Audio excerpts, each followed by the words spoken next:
అందరికీ నమస్తే అండి. నా పేరు అనిల్ కేత. జనగలం ప్రేక్షకులకు స్వాగతం.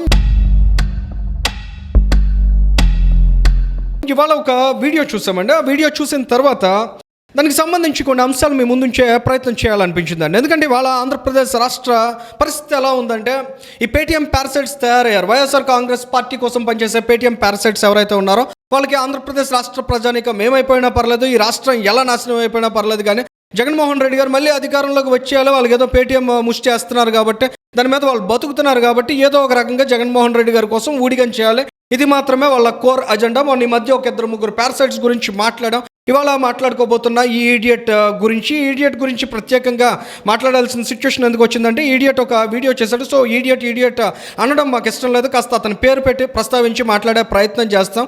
ఎందుకంటే మీలో చాలా మందికి అనిపించవచ్చు, అదేంటి అనిల్ ఈడియట్ అనే కదా అనాలి, ఈడియట్ కాకుండా పేరు పెట్టి పిలుస్తానంటావేంటనే.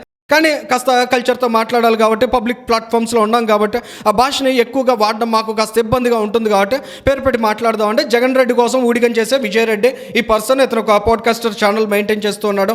YSR Congress party as usual వాళ్ళ సోషల్ మీడియా ప్లాట్ఫామ్స్లో పెద్ద ఎత్తున ఇటువంటి వారి వీడియోస్ అన్నింటినీ కూడా తీసుకువెళ్తూ ఉంటారు. ఈ ప్రాపగండాని ప్రజలతో నమ్మించేటువంటి ప్రయత్నం చేస్తూ ఉంటారు. సో ఫ్యాక్ట్స్ అనేవి ప్రజలకు తెలియాలి, కాస్త ఇటువంటి వారి ద్వారా మిస్లీడ్ అయ్యే అవకాశం కూడా ఉండే ఛాన్సెస్ ఉంటాయి కాబట్టి ఖచ్చితంగా అథెంటికేట్గా డేటా తోటి మీ ముందు కొన్ని అంశాలు ఉంచే ప్రయత్నం చేస్తామండి. ఫస్ట్ పాయింట్ ఇక్కడ మేము చెప్పాలనుకుంటుంది, ఇటువంటి పాడ్కాస్టర్ ఛానల్స్ కావచ్చు, లేదంటే ఇండిపెండెంట్ జర్నలిస్టులు అని చెప్పుకునేటువంటి పారాసైట్స్, పేటీఎం పారాసైట్స్, పదే ఈ పదాన్ని చెప్పాలి. ఎందుకంటే వాళ్ళ ఆంధ్రప్రదేశ్ రాష్ట్ర ప్రజల్ని పీల్చి పిప్పి చేసి జగన్మోహన్ రెడ్డి సంపాదించిన అక్రమార్జన ఏదైతే ఉందో దాని మీద ఆధారపడి బతికేటువంటి వ్యక్తులందరూ కూడా అటువంటి పారాసైట్స్గానే మనం భావించాలి. సో ఇటువంటి వారు ఏంటంటే, ఆంధ్రప్రదేశ్ స్టేట్లో జరిగేటువంటి ఇష్యూస్ మీద కంటిన్యూటీ ఉండదు, దాని మీద కంటిన్యూస్ సిరీస్ ఆఫ్ వర్క్ చేయరు, అక్కడ ఉండేటువంటి ఫ్యాక్ట్స్ ఏంటని తెలుసుకునేటువంటి ప్రయత్నం చేయరు. వారు కేవలం సజ్జల రామకృష్ణారెడ్డి స్క్రిప్ట్ ఇస్తారా, స్క్రిప్ట్లో ఉన్నటువంటి విషయాలను పంచుకుని మాట్లాడతారా, ప్రజలతో నమ్మించేటువంటి ప్రయత్నం చేస్తారు.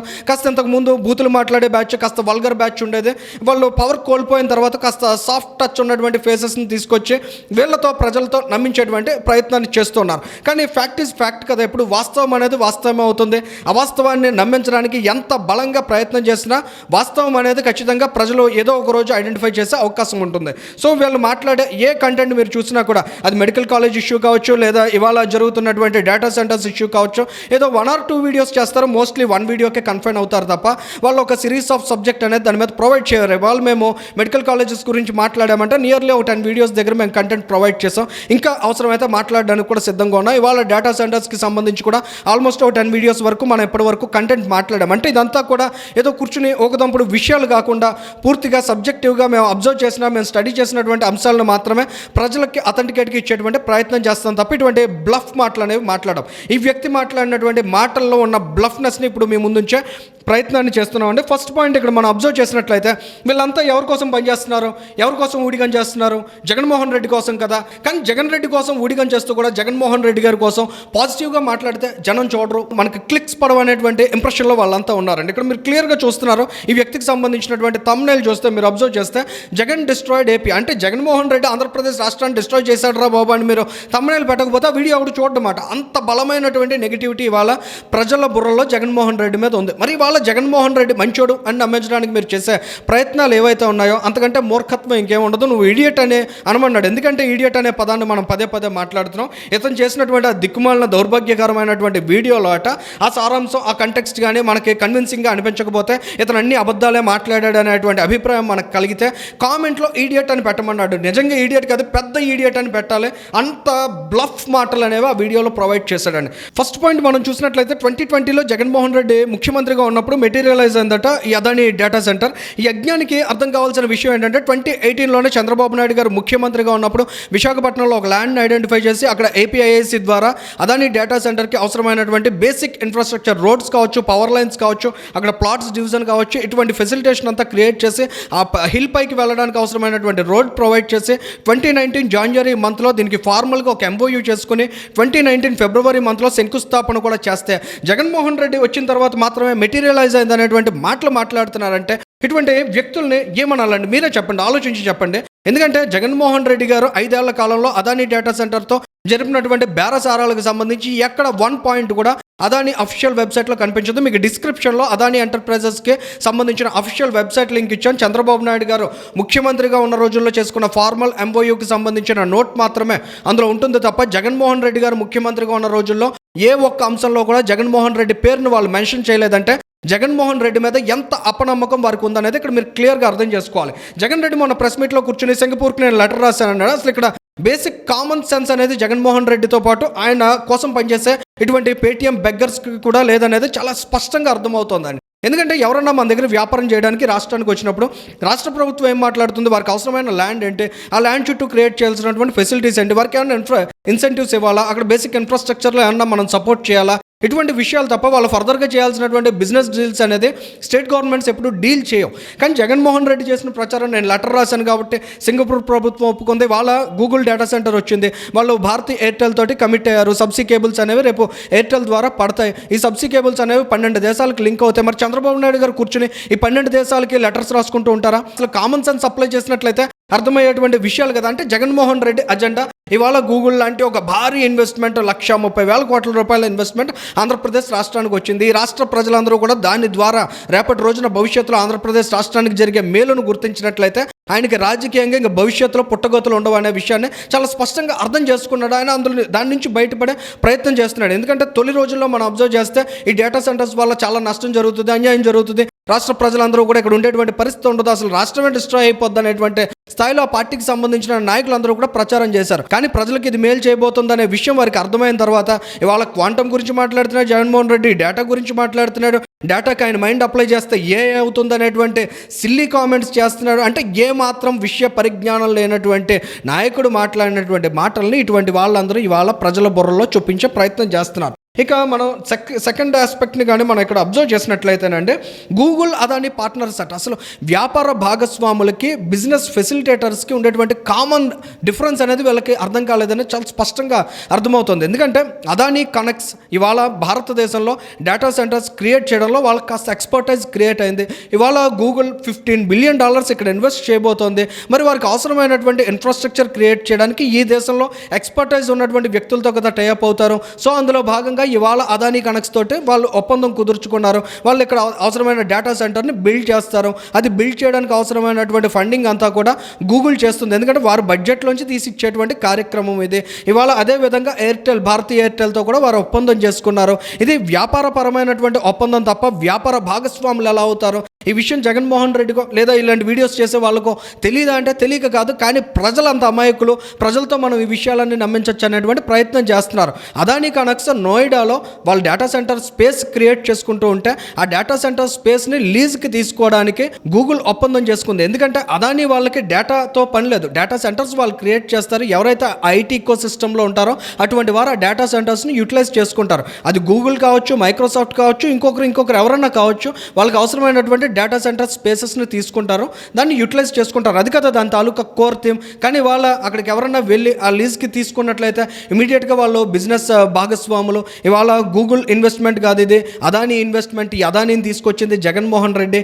ఇలాంటి బిల్డప్ వాళ్ళు చేసుకునేటువంటి ప్రయత్నం చేయడం చాలా డీగ్రేడింగ్గా ఉంది. అంటే జగన్మోహన్ రెడ్డి రాజకీయం కోసం ఎంత దిగజారిపోతాడు అనేది చాలా స్పష్టంగా అర్థమవుతుంది. పదే అబద్ధాలని పళ్ళు వేయించడం ద్వారా ఇటువంటి వ్యక్తులందరితోటి. ఇక చంద్రబాబు నాయుడు గారి గురించి కూడా మాట్లాడాడు ఈ పర్సన్. అసలు చంద్రబాబు నాయుడు గారి గురించి మాట్లాడే అనుభవం కానీ ఆ జ్ఞానం కానీ ఏమన్నా ఏడ్చాయా? జగన్మోహన్ రెడ్డి చెప్పాడు ఏదో 5,000 కోట్లు, ఆ రోజుల్లో 6,000 కోట్ల రూపాయలు టర్న్ ఓవర్ జరిగింది, అసలు మన ఐటీ ఎక్స్పోర్ట్స్ అనేవి 5-6 కోట్లు ఉండేవి. చంద్రబాబు నాయుడు గారు ముఖ్యమంత్రిగా దిగిపోయి రాజశేఖర రెడ్డి గారు రాగానే 30,000 కోట్ల రూపాయలకి వెళ్ళిపోయింది. ఆ తర్వాత కేసీఆర్ వచ్చాక 60,000 కోట్ల రూపాయలకి వెళ్ళిపోయింది. ఇవాళ 2023-24 వచ్చేప్పుడు 2.5 లక్షల కోట్ల రూపాయలకి వెళ్ళిపోయింది. ఎలా వెళ్ళిపోయింది అనేటువంటి బేసిక్ క్వశ్చన్ వేసుకొని ఇలాంటి ప్రచారం చేస్తున్నాడు ఇటువంటి పాడ్కాస్టర్ ఇవాళ వచ్చి. అసలు చంద్రబాబు నాయుడు గారు ఆ రోజుల్లో చేసినటువంటి కృషి, చంద్రబాబు నాయుడు గారు ఆ రోజుల్లో చేసినటువంటి కోర్ ఇన్ఫ్రాస్ట్రక్చర్ ఐడియాలజీ, వాటిని అర్థం చేసుకుని పెద్ద సంస్థలు ఇవాళ మైక్రోసాఫ్ట్ లాంటి సంస్థలు, గూగుల్ లాంటి సంస్థలు హైదరాబాద్ నుంచి వాళ్ళ ఆపరేషన్స్ చేస్తున్నారంటే దాని వెనుక ఆయన చేసినటువంటి ప్రయత్నాలు, ఆ రోజుల్లో ఏ రకంగా ప్రజెంట్ చేశారో. అప్పటికే స్ట్రాంగ్ కాంపిటేటర్ ఇండియాలో ఐటీ ఈకో సిస్టమ్ అంటే గుర్తొచ్చేటువంటి బెంగళూరుతో కాంపిటేట్ చేసే విధంగా హైదరాబాద్ని తీర్చిదిద్దడం, బెంగళూరు తర్వాత ఆ స్థాయి స్థాయిలో ఐటీ ఎక్స్పోర్ట్ చేస్తున్నటువంటి సిటీ ఏంటంటే హైదరాబాదే కదా. మరి అంత బలమైనటువంటి కాంపిటేటర్ని తీర్చిదిద్దినటువంటి ఖ్యాతి చంద్రబాబు నాయుడు గారిది అయితే ఇటువంటి నీచమైన వ్యక్తులందరూ కూడా మిస్లీడ్ చేసేటువంటి ప్రయత్నం. జగన్మోహన్ రెడ్డికి మేలు చేయాలనుకోవడం వరకు తప్పులేదు, కానీ ఇలా అంత దిగజారిపోయి ప్రజలతో అబద్ధాలను నమ్మించే ప్రయత్నం చేయడం అనేది చాలా మీ మొహాలు చూసినా కూడా ప్రజలు అసహ్యించుకునే పరిస్థితి వస్తుంది. గతంలో ఒకసారి చెప్పాం, తెలంగాణ ప్రజలే కానీ నిజంగా ఆ టైప్ ఆఫ్ మైండ్ సెట్ ఏపీలో ఉన్నట్లయితే, ఎందుకంటే ఇక్కడ కాస్త సాత్వికంగా ఉంటారు, ప్రజల్లో కూడా ఆ రకమైనటువంటి ఆరోగెన్స్ ఉండదు. కానీ నిజంగా తెలంగాణ పీపుల్ మైండ్ సెట్ ఉన్నట్లయితే ఇటువంటి వాళ్ళందరినీ వెతికి తరిమి కొట్టేవాళ్ళు నిజంగా ఈ పాటికి ఆంధ్రప్రదేశ్ స్టేట్లో. అనేక విషయాల్లో ఆ వీడియో మొత్తం కూడా మిస్లీడింగ్ స్టేట్మెంట్సే. జగన్మోహన్ రెడ్డి చెప్పినటువంటి విషయాల్ని డైరెక్ట్గా ఈయన వాయిస్లో చెప్పాడు తప్ప అసలు ఇతను ఫ్యాక్ట్ ఫైండింగ్ చేసి ఒక్క అంశాన్ని కూడా మన ముందుంచే ప్రయత్నం చేయకపోవడం. కానీ ఇటువంటి వ్యక్తుల వర్షన్స్ని వాళ్ళ సోషల్ మీడియా వింగ్స్ ప్రజల్లోకి బలంగా ఆ ప్రాపగండాన్ని తీసుకెళ్లేటువంటి ప్రయత్నం చేస్తున్నారు. కాబట్టి ఈ వీడియోని ఇక్కడ మెన్షన్ చేయాల్సినటువంటి అవసరం వచ్చింది. జగన్మోహన్ రెడ్డి చెప్తున్నాడు, అసలు వైజాగ్లో అదాని ఇన్వెస్ట్మెంట్లో మేము ఐటీ ఈకోసిస్టమ్ క్రియేట్ చేయమని చెప్పాం. ఐటీ ఈకోసిస్టమ్ క్రియేట్ చేయడం ద్వారా 25,000 మందికి డైరెక్ట్గా ఎంప్లాయ్మెంట్ క్రియేట్ చేయమని చెప్పామంటే అసలు బేసిక్ నాలెడ్జ్తో ఎవరైనా ఆలోచిస్తే అసలు అదానికి ఐటీ ఈకోసిస్టమ్కి ఉన్న సంబంధం ఏంటంటే, అదాని ఎక్కడన్నా ఐటీ ప్రాజెక్ట్స్ చేస్తున్నాడా, అదానికి ఎక్కడన్నా ఐటీ ఎక్స్పోజర్ ఉందా, అదాని ఎప్పుడైనా ఐటీ ఈకోసిస్టమ్ క్రియేట్ చేశారా, ఆయన బిజినెస్ ప్లాట్ఫామ్స్ ఏంటి, ఆయన కన్స్ట్రక్షన్ కోర్ ఇన్ఫ్రాస్ట్రక్చర్ క్రియేట్ చేయడం మీద ఫోకస్ చేసినటువంటి పర్సన్. ఆయన అటువంటి ఇన్ఫ్రాస్ట్రక్చర్ క్రియేట్ చేసి విడిచిపెడతారు తప్ప ఆయన ఐటీ జాబ్స్ని డైరెక్ట్ జాబ్స్ని ఎందుకు ప్రొవైడ్ చేస్తారనేటువంటి కనీస ప్రశ్నలు వేసుకోకుండా, అది జగన్మోహన్ రెడ్డి కావచ్చు, ఆయన కోసం తొత్తుల్లా పనిచేసే ఇటువంటి వ్యక్తులు కావచ్చు, వీరందరూ కూడా ప్రజల్లోకి రకమైనటువంటి ఫాల్స్ నెరేటివ్స్ని తీసుకువెళ్తూ ఉన్నారు. జగన్మోహన్ రెడ్డి గారు ఆంధ్రప్రదేశ్ రాష్ట్రంలో ముఖ్యమంత్రిగా రోజులు వెలగబెట్టినప్పుడు, విశాఖపట్నానికి వచ్చి పరిపాలనా రాజధాని తగలాడతానని చెప్పినప్పుడు కూడా మనం అబ్జర్వ్ చేసినట్లయితే కొన్ని లక్షల స్క్వేర్ ఫీట్ల ఐటీ స్పేస్ అనేది ఇదే సిటీలో ఖాళీగా ఉంది తప్ప ఇక్కడ ఎవరు వచ్చి ఇన్వెస్ట్ చేసే ప్రయత్నం ఆ రోజుల్లో చేయలేదు. అంటే జగన్మోహన్ రెడ్డి గారికి ఉన్నటువంటి నెగిటివ్ ఫాలోయింగ్ అలాంటిది. ఆయన ఏ ఒక్కరు కూడా నమ్మేటువంటి సిచ్యువేషన్ లేదు. కానీ వాళ్ళ జగన్మోహన్ రెడ్డి అదానితో ఐటీ కంపెనీలు పెట్టించాలని ప్రయత్నం చేశాననే మాటలు మాట్లాడుతున్నాడంటే అసలు ఆయనకి టెక్నాలజీ మీద, ఫ్యూచర్లో ఎమర్జింగ్ టెక్నాలజీస్ మీద, అసలు ఫ్యూచర్ టెక్నాలజీస్ ఎలా పర్ఫామ్ చేస్తాయి అనేటువంటి వాటి మీద కనీసమైనటువంటి నాలెడ్జ్ లేదు.